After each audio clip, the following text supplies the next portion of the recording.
శుక్లాంబరధరం విష్ణుం శశివర్ణం చతుర్భుజం ప్రసన్నవదనం ధ్యాయేత్ సర్వవిఘ్నోపశాంతయే. శరదిందు వికాస మందహాసాం స్ఫురదుందీవరలోచనాభిరామాం అరవింద సమాన సుందరాస్యాం అరవిందాసన సుందరీం ఉపాసే. శివాయ గురవే నమః. శారదా శరన్నవరాత్రుల మహోత్సవం పరమ పవిత్రమైనటువంటి ఈ మాసంలో మనం కొద్ది రోజులుగా చండీ సప్తశతి యొక్క వైశిష్ట్యాన్ని చెప్పుకుంటూ ఉన్నాం. దాంట్లో భాగంగా నిన్నటి రోజున మహిషాసురుడు అనేటువంటి రాక్షసుడితో దేవేంద్ర మహేంద్రాదులు, బ్రహ్మ విష్ణు మహేశ్వరులు అనేక మంది యుద్ధం చేయటం, వారందరూ కూడాను అపజయం పాలైనారు. ఎక్కడి వారు అక్కడికి వెళ్ళిపోయినారు. ఆ తర్వాత జరిగినటువంటి కథ ఈరోజు మనం చెప్పుకోబోతూ ఉన్నాం. ఆ తదుపరి దేవతలందరూ కూడాను ఇంద్రుణ్ణి వెంట పెట్టుకొని బ్రహ్మగారి దగ్గరికి వెళ్ళారు.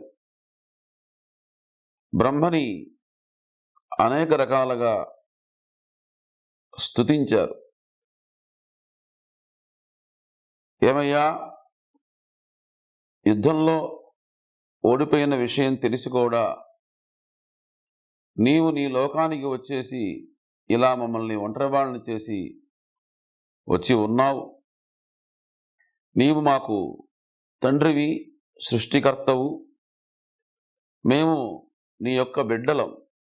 మేమేమైనా అపరాధం చేసుంటే మమ్మల్ని క్షమించి మమ్మల్ని కాపాడాల్సిన బాధ్యత నీకు ఉన్నది. ఆ మహిషాసురుడు స్వర్గాన్ని కూడా ఆక్రమించాడు. లోకంలో ఎవరు ఏ యజ్ఞం చేసి ఆ యజ్ఞం ద్వారా ఆవిర్భాగములు ఇచ్చినా అవన్నీ కూడాను వాడికే చెందేటట్టుగా ఒక శాసనాన్ని తయారు చేసి పెట్టుకున్నాడు. దిక్పాలకులుగా తనకి సంబంధించిన వాళ్ళని నియమించాడు. దేవతలు అంటే చాలు కనబడితే కొడుతున్నాడు, లేకపోతే దేవతలతో ఊడిగం చేయిస్తూ ఉన్నాడు. కామధేనువు పాలన్నీ కూడాను వాడే తీసుకొని సేవిస్తూ ఉన్నాడు. ఇవన్నీ నీకు తెలిసి కూడా ఎందుకో మరి నీవు మౌనంగా ఉంటున్నావు. ఇది న్యాయమా? ఇది ధర్మమా? నువ్వు తప్ప మాకు ఎవరు రక్షకులు ఉన్నారు? నీవు గనక రక్షించనుచో మేమందరం కూడాను కట్టకట్టుకొని దావాగ్నిలో ప్రవేశిస్తాము అని దీనవదనాలతో దేవతలందరూ కూడాను వారి వారి బాధల్ని మొరబెట్టుకున్నారు బ్రహ్మగారి దగ్గర. అప్పుడు బ్రహ్మ అంటున్నాడు, దేవతలారా, నాకు అంతా తెలుసు. మీరు ఏం బాధలు పడుతున్నారో, మీకు ఎటువంటి కష్టం వచ్చిందో అన్నీ నాకు తెలుసు. అయినప్పటికీ ప్రకృతంలో నేను ఏమీ చేయలేనటువంటి దుస్థితిలో ఉన్నాను. వాడు పురుషుల యొక్క చేతిలో వాడికి చావు లేదు. వాడు కేవలం స్త్రీవధ్యుడు మాత్రమే. దీనికోసం ఏదైనా మరొక ఉపాయాన్ని మనం ఆలోచించాలి. మనం ఒక పని చేద్దాం. మనందరికంటే పెద్దవాడు ఆద్యుడు నమో వృద్ధాయ చ సంవృద్ధనే చ అన్నట్టుగా వృద్ధుల్లోకెల్లా చాలా గొప్పవాడైన వృద్ధుడు, ఆయన దగ్గరికి వెళ్దాం, శంకరుడి దగ్గరికి అని అందరూ కలిసి బయలుదేరారు. సరే, శంకరుడి దగ్గరికి వెళ్తే, అయ్యా, నేనేదో కైలాసంలో కూర్చొని ఏదో తపస్సు చేసుకుంటూ ఉంటాను. నాకు ఈ యుద్ధాలు, ఈ గొడవలన్నీ నాకు తెలియవు. ఎప్పుడు ప్రపంచంలో కష్టం వచ్చినా తన యొక్క మేధస్సునంతా కూడాను ఉపయోగించి రకరకాల అవతారాలెత్తి దుష్ట శిక్షణ శిష్ట సంరక్షణ గావించినటువంటి వైకుంఠ ప్రభు అయినటువంటి శ్రీమన్నారాయణుల వారు ఉన్నారు. వారి దగ్గరికి మనం గనక వెళ్తే బాగుంటుందేమో అని నా అభిప్రాయం అని శంకరులు అన్నారు. అప్పుడు ఈశ్వరుడు, బ్రహ్మగారు, ఇంద్రాది దేవతలు అందరూ కలిసి సమాలోచన జరిపి ఆ తర్వాత ప్రయాణం చేయాలి అనుకున్నారు. ఆ సందర్భంలో ఈశ్వరుడు బ్రహ్మ గురించి ఒక మాట అంటాడు. ఏమయ్యా, వరం ఇచ్చి ఈ సర్వనాశనానికి, ఇంత అనర్థానికి కారణం నీవే కదా. ఇప్పుడేమో నువ్వు మా దగ్గరకు వచ్చి కర్తవ్యం ఏమిటి అని మమ్మల్ని ప్రశ్నిస్తున్నావు.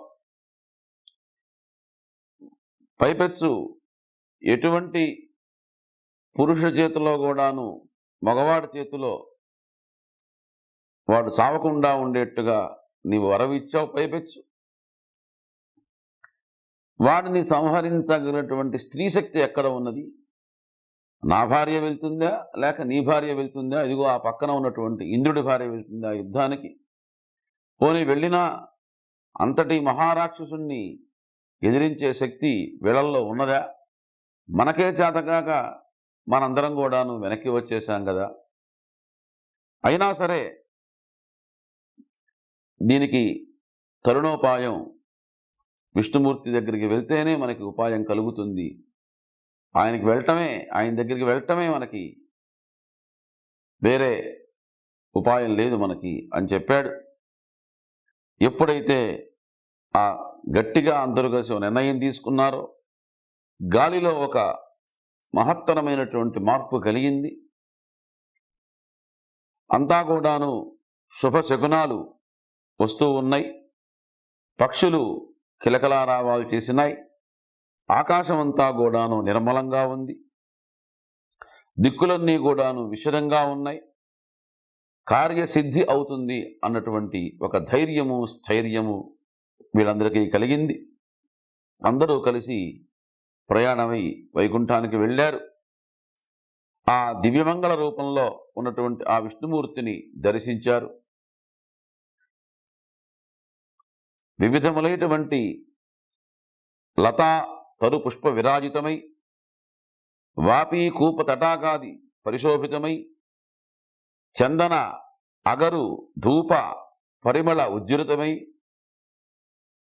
ఆ యొక్క వైకుంఠపురం బహుపుష్ప వితానోపరి వికీర్ణ పరాయణ భ్రమరీ భ్రమరనాద మనోహరమై విరాజిల్లుతూ ఉన్నది ఆ యొక్క వైకుంఠం. ఇదిరేగాక సుందరమైనటువంటి ఉద్యానం, నందన సునందనాది మహర్షులు వారి యొక్క స్తుతుల్ని అన్నిటినీ కూడాను అందుకుంటూ ఆ మహావిష్ణువు సెలదీరుతూ ఉన్నాడు. రత్న ఖచిత ప్రాసాదాలతో, కాంచనమయమైనటువంటి కుడ్యములతో దివ్య భవనంలో విరాజమానటువంటి ఆ విష్ణుమూర్తిని దూరం నుంచే చూచి దర్శించారు.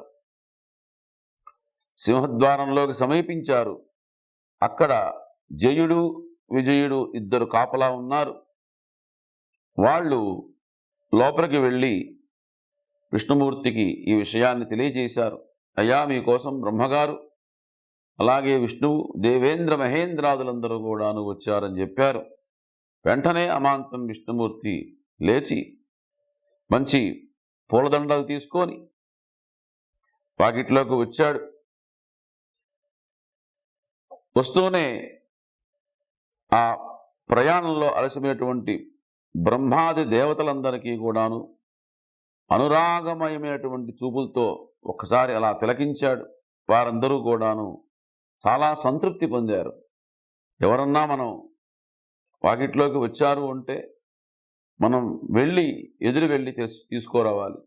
వస్తే వచ్చారులే, ఉంటే ఉంటారు, పోతే పోతారు అనేటువంటి భావన ఎవరికి కూడాను శ్రేయోదాయకం కాదు అన్న విషయం ఇక్కడ విష్ణుమూర్తి ద్వారా మనం తెలుసుకోవాల్సిన విషయం. ఆ సందర్భంలో బ్రహ్మాది దేవతలందరూ కూడాను స్తుతించారు మహావిష్ణువుని. దేవదేవ జగన్నాథ సృష్టి స్థిత్యంతకారక దయాసింధో మహారాజ త్రాహినః శరణాగతాన్. జగన్నాయక, సృష్టి స్థితి లయకారక, దయాసింధు పరమేశ్వర మహావిష్ణు అని ముక్తకంఠంతో అందరూ కూడా అభ్యర్థించారు.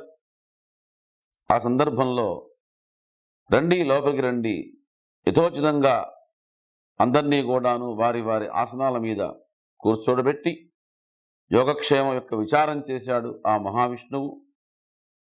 అందరూ కలిసి ఒకేసారి ఇలా వచ్చారంటే ఏదో పెద్ద కారణమే ఉంటుంది అన్నారు. ఆ సందర్భంలో అందరికీ కళ్ళమ్మ నీళ్లు కారింది. విషణ్ణ వదనాలతో దీనులుగా చింతాతరులుగా కనబడుతూ ఉన్నారు. కారణం ఏమిటో, నేను చేయవలసింది ఏమిటో నిర్భయంగా నిస్సంకోచంగా చెప్పండి అన్నారు. ఆ విష్ణుమూర్తి ఎప్పుడైతే పలికాడో వీళ్ళందరికీ కూడా ఒక ధైర్యం కలిగింది. జగన్నాథ, మహిషాసురుడి యొక్క బాధలు మేము పడలేకపోతున్నాం. వాడు మహాపాపాత్ముడై మమ్మల్ని చిత్ర విచిత్రంగా హింసిస్తూ ఉన్నాడు. వాడు అసాధ్యుడు, అతి దుష్టుడు, అతి క్రూరుడు, అతి పాపి, వరదర్పితుడు. యజ్ఞభాగాల్ని కూడా వాడు హరిస్తూ ఉన్నాడు. దేవతలందరినీ కూడాను వెళ్ళగొట్టి స్వర్గాన్ని ఆక్రమించి ఉన్నాడు. ఇంద్రాసనం మీద వాడు తిష్ట వేసుకొని కూర్చొని ఉన్నాడు. మేమంతా కూడాను వాడి యొక్క ధాటికి తట్టుకోలేక ప్రాణాలు అరచేతిలో పట్టుకొని కొండలకి, కోనలకి, గుట్టలకి, నదులకి పారిపోయి ఉన్నాం. వాడికి పురుషుడి యొక్క చేతిలో మరణం లేకుండా ఈ బ్రహ్మగారు వరం ఇచ్చి ఉన్నాడు. ఏమి చేయాలో తోచక మేము నీ దగ్గరికి వచ్చి ఉన్నాం అని చెప్పారు. నీవే ఏదో విధమైనటువంటి ఉపాయాన్ని ఆలోచించాలి, వాడి యొక్క పీడని వదిలించాలి. నీవు దైత్య మాయా విశారుడివి. మామూలుగా రాక్షసులే మాయలైతే ఈయన మహామాయ, మహావిష్ణువు మహామాయ. మంచి దానవ మర్దనుడు, ఎంతోమంది రాక్షసుల్ని చంపినటువంటి అనుభవం గలవాడు. వీడికన్నా గొప్పవాళ్ళైనటువంటి రాక్షసుల్నే గతంలో సంహరించినటువంటి చరిత్ర గలవాడివయ్యా నువ్వు అని చెప్పారు. ఆ సందర్భంలో నీవు గనక కల్పించుకోకపోతే మాకు దిక్కు లేదు అని అందరూ కూడాను ముక్తకంఠంతో చెప్పేటికి అప్పుడు ఆ మహావిష్ణువు దేవతల యొక్క మొరని అమాయకంగా చిరునవ్వుతో విన్నాడు. మెల్లగా చెప్పడం ప్రారంభించాడు. లోగడ మనమంతా కూడాను కలిసి వాడితో యుద్ధం చేశాం మనం, కానీ సంహరించలేకపోయాం. కాబట్టి ఇప్పుడు మరో దారి మనం వెతకాలి. సకల దేవత అంశాలను, తేజశక్తులను కలబోసినటువంటి ఒక స్త్రీమూర్తిని మనం ఆవిర్భవించేట్లుగా కనుక చేయగలిగితే ఆ మహిషాసురుణ్ణి రణరంగంలో ఎదిరించి వాడిని సంహరించగలుగుతాం. సర్వశక్తి అంశ సంపన్నురాలైనటువంటి ఆ మాయావిని మట్టుబెట్టాలి అంటే ఒక మహామాయ అనేటువంటిది ఆవిర్భవించాలి. ఇంతకంటే వేరే శరణోపాయం లేదు. కాబట్టి దేవతలారా, మీరందరూ కూడాను మీ మీ యొక్క తేజో అంశాలను స్త్రీమూర్తులుగా అభ్యర్థించండి. తద్వారా ఒక తేజో రాశి అనేటువంటిది ఏర్పడుతుంది. ఆ శక్తి స్వరూపిణికి మన యొక్క ఆయుధాలన్నీ కూడాను సమర్పిద్దాం. త్రిశూలాది సకల ఆయుధాలు కూడాను సర్వ తేజస్ సమన్వితై ఆ స్త్రీమూర్తి ఈ మదగర్భితులైనటువంటి పాప మహిషాసురుణ్ణి అవలీలగా సంహరిస్తుంది అని ఆ విష్ణుమూర్తి వీరందరినీ ఉద్దేశించి ఒక చక్కటి సలహాని చెప్పాడు. అది ఎప్పుడైతే ఆ సలహా చెప్పాడో ఆ విష్ణుమూర్తి చెప్పినటువంటి ఉపాయానికి అందరూ కూడాను అంగీకరించారు. ఆ క్షణంలో బ్రహ్మదేవుడి యొక్క వదనం నుంచి, బ్రహ్మ యొక్క వాక్కులో నుంచి ఒక తేజోరాశి స్వయంగా అవతరించింది. అది అతి దుస్సహంగా వెలిగిపోతూ ఉన్నది. పద్మరాగి మణి ప్రభలతో వెదజల్లుతూ ఉంది ఆ యొక్క కాంతి. సమశీతోష్ణ కాంతులన్నీ కూడాను ప్రసరిస్తూ ఉన్నాయి. హరిహరులే ఆశ్చర్యపోయినారు. అంతలోకి శివుడి నుంచి మరో తేజో రూపం ఆవిర్భవించింది. అది ఎలా ఉందయ్యా అంటే వెండి కొండలాగా ధగద్ధగాయమానంగా ఉంది. చూడాలంటే కళ్ళు ఆ యొక్క కాంతిని తట్టుకోలేకపోతున్నాయి. చాలా భీకరంగా ఉంది. ఒక పర్వతంలాగా ఉన్నది. రూపుదాల్చిన తమోగుణమా అన్నట్టుగా ఉన్నది. చాలా వేడిగా కూడా ఉంది. ఆ తర్వాత విష్ణుమూర్తి యొక్క శరీరం నుంచి నీలమయమైనటువంటి ఒక మూర్తి ఆవిర్భవించింది.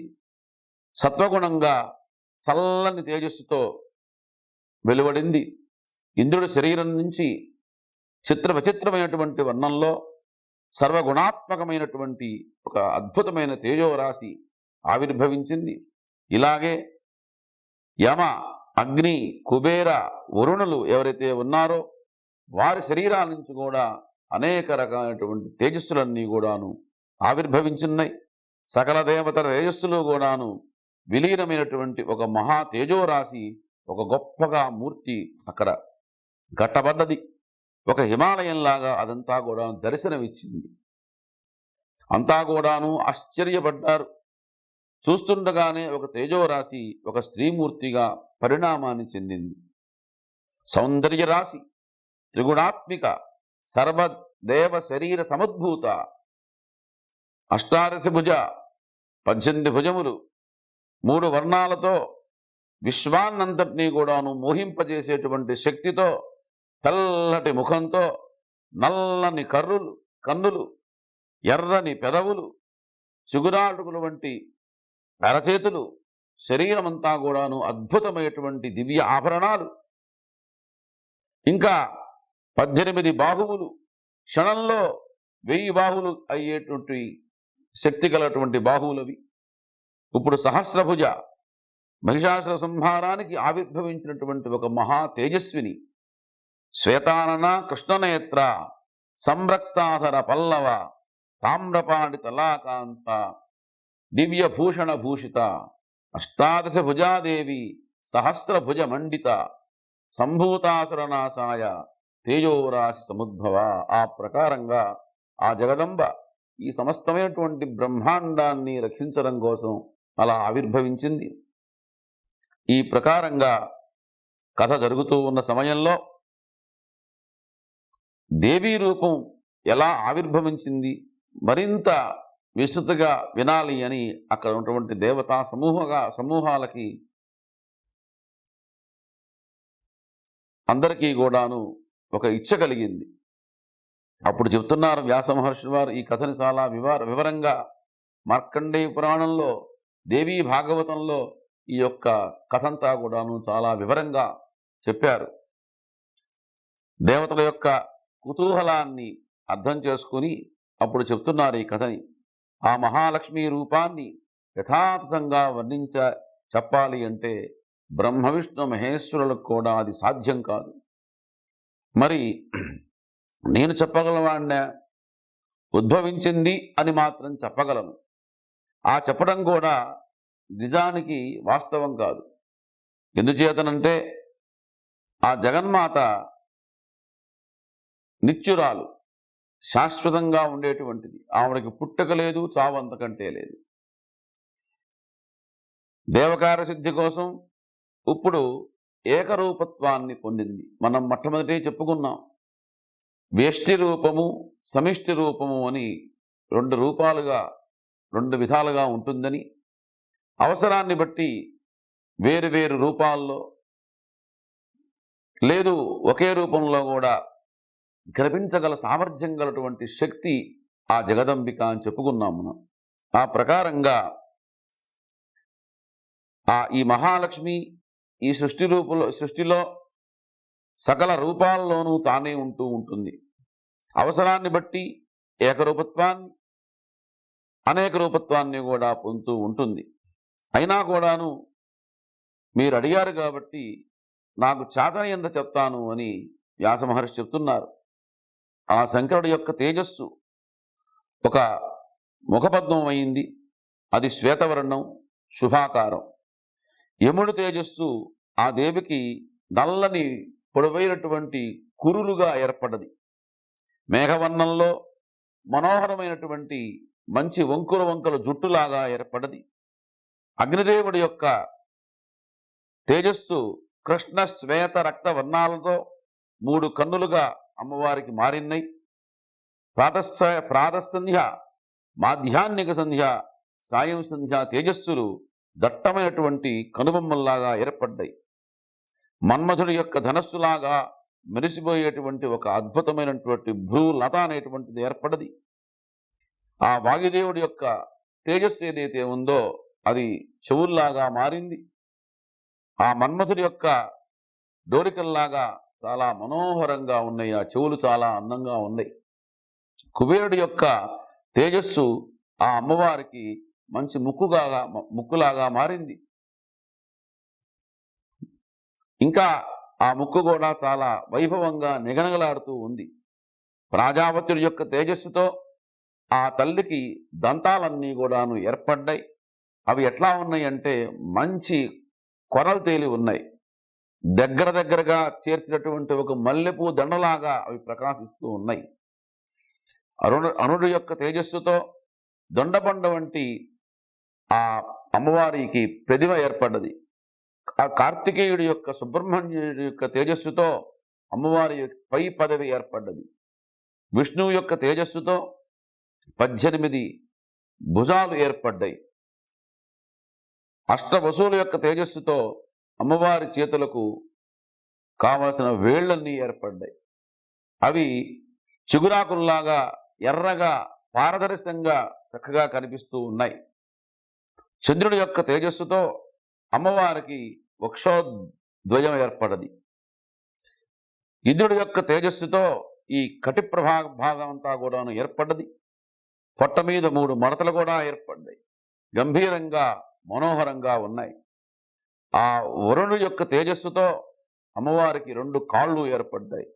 పృథ్వీ యొక్క తేజస్సుతో విశాలమైనటువంటి జగన స్థానం ఏర్పడింది. ఈ రకంగా శుభాకార, సుందర, సుచిర, సురూప, సుస్వరైనటువంటి ఆ స్త్రీమూర్తి అద్భుతంగా ఆవిర్భవించింది.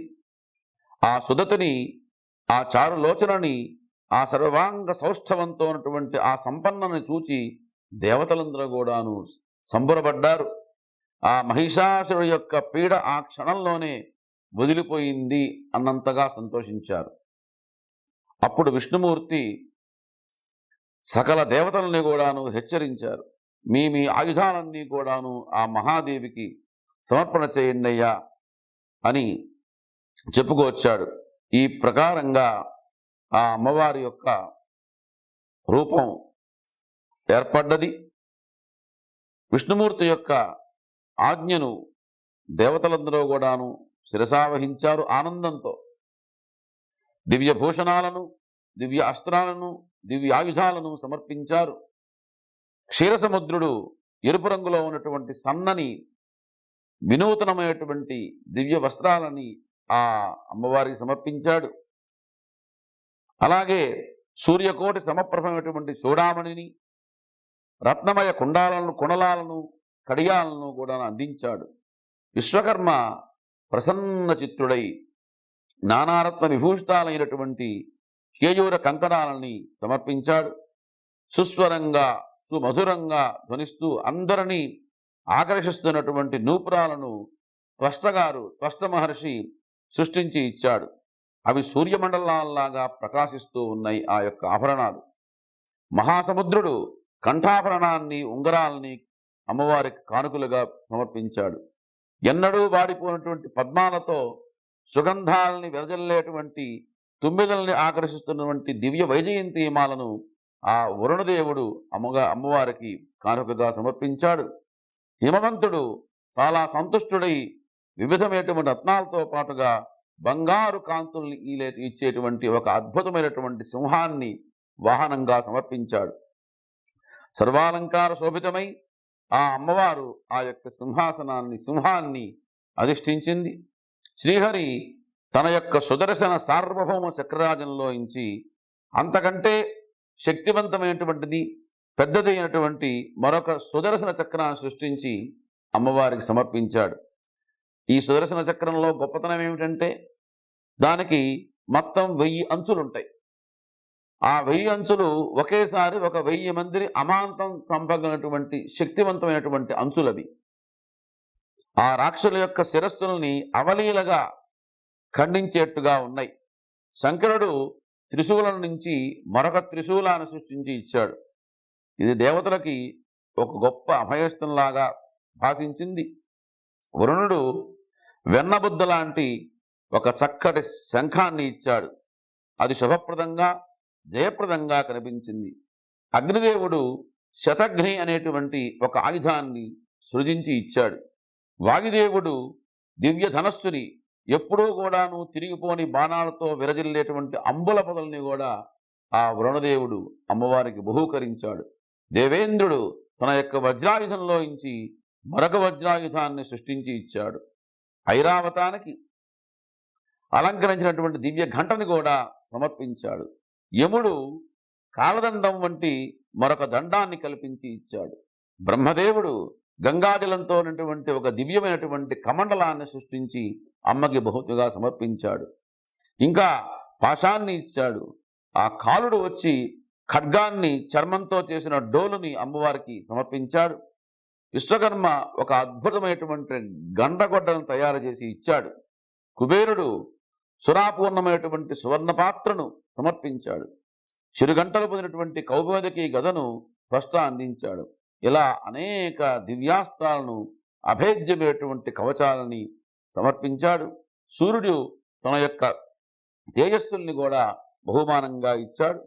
వివిధ భూషణాలతో వివిధ ఆయుధాలతో కన్నులు చెదిరిపోయేట్టుగా ఉండేటువంటి ఆ మహాదేవిని చూచి దేవతలందరూ కూడాను విస్మయమైనటువంటి ఆనంద విమోహితులై సంతోషించారు. ఆ తర్వాత జరిగినటువంటి కథని రేపటి రోజు చెప్పుకుందాం. ఓం స్వస్తి.